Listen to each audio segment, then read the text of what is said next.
नमस्कार दोस्तों, स्वागत है आप सबका मेरे चैनल कथा डिलाइट पर। श्रावण माह महत्व का आज हम 8वां अध्याय सुनेंगे। श्रावण मास में किए जाने वाले बुध और गुरु व्रत का इसमें वर्णन है। तो ईश्वर बोले, हे संत कुमार, अब मैं समस्त पापों का नाश करने वाले बुध और गुरु व्रत का वर्णन करूंगा, जिसे श्रद्धा पूर्वक करके मनुष्य परम सिद्धि प्राप्त करता है।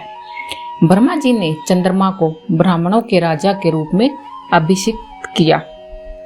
किसी समय उसने रूप तथा यौवन से संपन्न तारा नामक गुरु पत्नी को देखा। उसकी रूप संपदा से मोहित होकर वह काम के वशीभूत हो गया और उसे अपने घर में रख लिया। इस प्रकार बहुत दिन बीतने पर उसे बुध नामक एक पुत्र हुआ, जो बुद्धिमान, सौंदर्यशाली और सभी शुभ लक्षणों से युक्त था। गुरु बृहस्पति को ज्ञात हुआ कि तारा चंद्रमा के घर में स्थित है। तब उन्होंने चंद्रमा से कहा कि मेरी पत्नी को वापस कर दो। अनेक तरह से समझाने पर भी चंद्रमा ने तारा को वापस नहीं दिया। तब बृहस्पति ने देवताओं की सभा में जाकर देवराज इंद्र को यह वृत्तांत बतलाया और कहा, हे शक्र, आप देवताओं के राजा हैं। अंततः अपनी आज्ञा से आप उसे दिलाइए, अन्यथा उस चंद्रमा के द्वारा किया गया पाप आपको भी निसंदेह लगेगा, क्योंकि शास्त्र निर्णय के अनुसार प्रजा के द्वारा किए गए पाप को राजा भोगता है। पुराण में भी ऐसा ही कहा गया है कि दुर्बल का बल राजा होता है। गुरु का यह वचन सुन चंद्रमा ने कहा, मैं आपकी आज्ञा से तारा को तो दे दूंगा, किंतु इस पुत्र को नहीं दूंगा। शास्त्र के अनुसार विचार करके देवताओं ने उस बुध को चंद्रमा को दे दिया।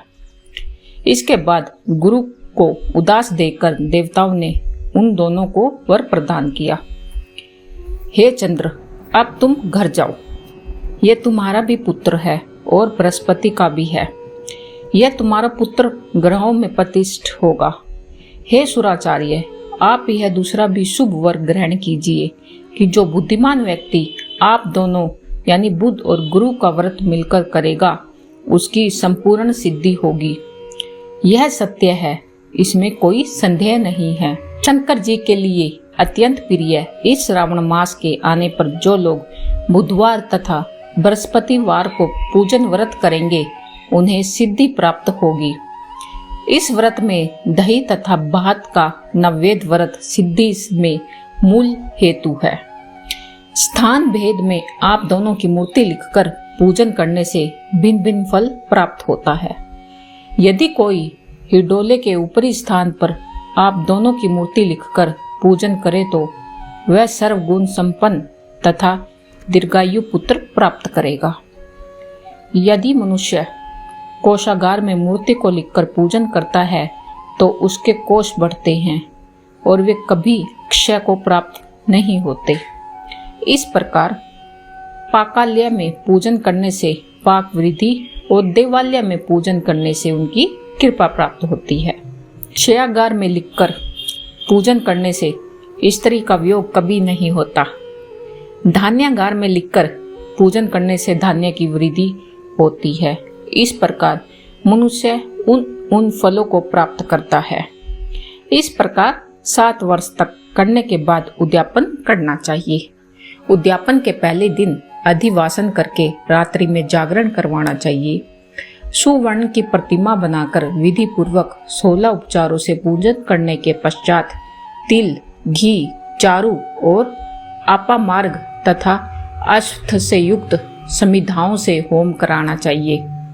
अंत में पूर्णाहुति देनी चाहिए। इसके बाद मामा और भांजे को प्रयत्न पूर्वक भोजन कराना चाहिए। इसके बाद ब्राह्मणों को तथा अन्य लोगों को भी भोजन कराना चाहिए। स्वयं भी भोजन करना चाहिए। इस विधि में 7 वर्ष तक करने पर मनुष्य सभी मनोरथों को प्राप्त कर लेता है। जो इसे विद्या की कामना से करता है वह वेद और शास्त्र के अर्थों का जानने वाला हो जाता है। बुध बुद्धि प्रदान करते हैं और गुरु बृहस्पति गुरुता प्रदान करता है। तो संत कुमार बोले, हे भगवान, आपने यह कहा है कि इस अवसर पर मामा तथा भांजे को भोजन कराना चाहिए। यदि बताने योग्य हो तो इसका मुझे कारण बतलाइए। तो ईश्वर बोले, हे संत कुमार, पूर्व काल में अत्यंत दीन तथा दृढ़ कोई 2 ब्राह्मण थे। वो दोनों मामा और भांजे थे। उधार पूर्ति हेतु परिश्रम पूर्वक भ्रमण करते हुए वे दोनों किसी नगर में अंग मानने के लिए गए। उन्होंने घर घर में श्रावण मास में प्रत्येक वार को उस वार का व्रत होते हुए देखा, किंतु कहीं भी बुध और गुरु का व्रत नहीं देखा। तब उन्होंने बहुत देर तक परस्पर विचार किया कि सभी वारों का व्रत तो सर्वस्तर दिखाई दे रहा है, किंतु बुध और गुरु का कहीं नहीं। क्योंकि यह व्रत अनुचित है, इसलिए हम दोनों को चाहिए कि इस शुभ व्रत का अनुष्ठान आदर पूर्वक करें। किंतु हे संत कुमार, इसकी विधि न जानने के कारण वे दोनों संशय में पड़ गए। तब रात्रि में उन्हें स्वप्न में इस व्रत की विधि दृष्टोचर हो गई। इसके बाद उन्होंने विधि के अनुसार व्रत को किया, जिससे उन्होंने अपार संपदा प्राप्त की। प्रतिदिन उनकी संपत्ति बढ़ती गई। सभी लोगों को ज्ञात हो गया। इस प्रकार 7 वर्षों तक करके वे पुत्र पौत्र आदि से संपन्न हो गए। इसके बाद उनके ऊपर प्रसन्न होकर बुध और गुरु प्रकट हुए और उन्होंने उन दोनों को यह वर दिया, आप दोनों ने हम दोनों के निमित्त इस व्रत को प्रवर्तित किया है।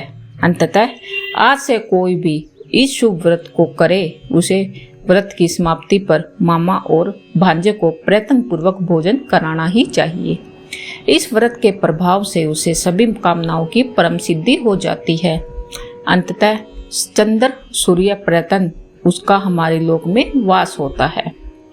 इस प्रकार श्री स्कंद पुराण के अंतर्गत ईश्वर संत कुमार संवाद में श्रवण मास महत्व के बुध और गुरु व्रत कथन नामक 8वां अध्याय भी आज पूरा हुआ।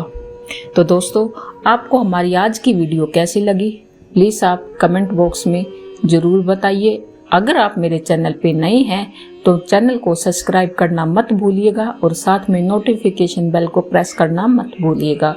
मैं अपने इस YouTube चैनल पर सभी धार्मिक कथाएं लेके आती हूँ जो व्रत त्योहारों से रिलेटेड होती है। तो अभी मैं आप लोगों से इजाजत चाहती हूँ। धन्यवाद।